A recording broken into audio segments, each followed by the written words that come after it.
I'd been with my boyfriend Colton for a couple years, but then one day he told me he'd fallen out of love with me. It broke my heart, but I loved him so much that I just wanted him to be happy. I mean, if I couldn't make him happy, I'd rather he found someone who could. We were still sharing an apartment, though. My friends thought it was weird, but I hated living alone, and I didn't have the money to find a place by myself. We still got along okay, but then Colton told me he needed some space, so he was going to spend the weekend with his parents. Alone and feeling sorry for myself, I called my best friend Christine to ask if we could meet up, but she said she needed to look after her daughter because she had a fever.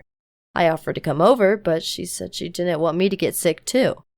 I ended up binge-watching sad movies on Netflix all weekend. Colton came back on Monday. He told me he'd hung out with his parents doing nothing, but when I took out the trash, I noted some crumpled up zoo tickets for 2 adults and 1 kid.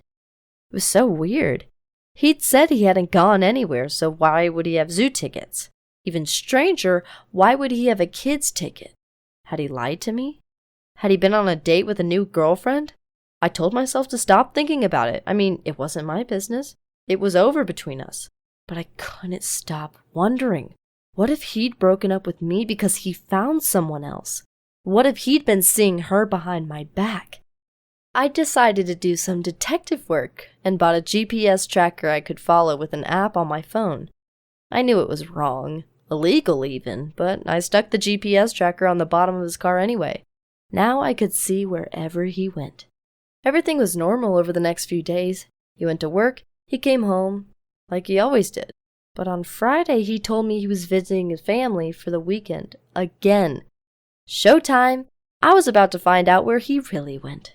As soon as he left, I got into my car, I opened the GPS tracker app and followed him, keeping my distance so he wouldn't notice. I thought I recognized the route, and when he parked, my heart dropped. We were right outside Christine's place. It all made sense. That's why I'd found the kid's zoo ticket.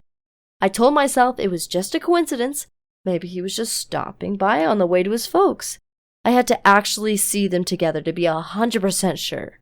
So I parked my car close to the building so I could watch the entrance. It took 3 hours of waiting, but eventually I saw all 3 of them coming out together, and my ex-boyfriend was holding hands with my ex-best friend. It really hurt to see them all together.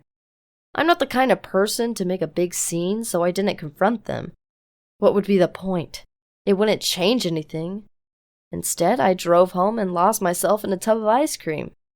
I don't know if there's some lesson in the story. I'm looking for a new apartment, though, and when I move, I'll surround myself with more honest people. It's time to let go.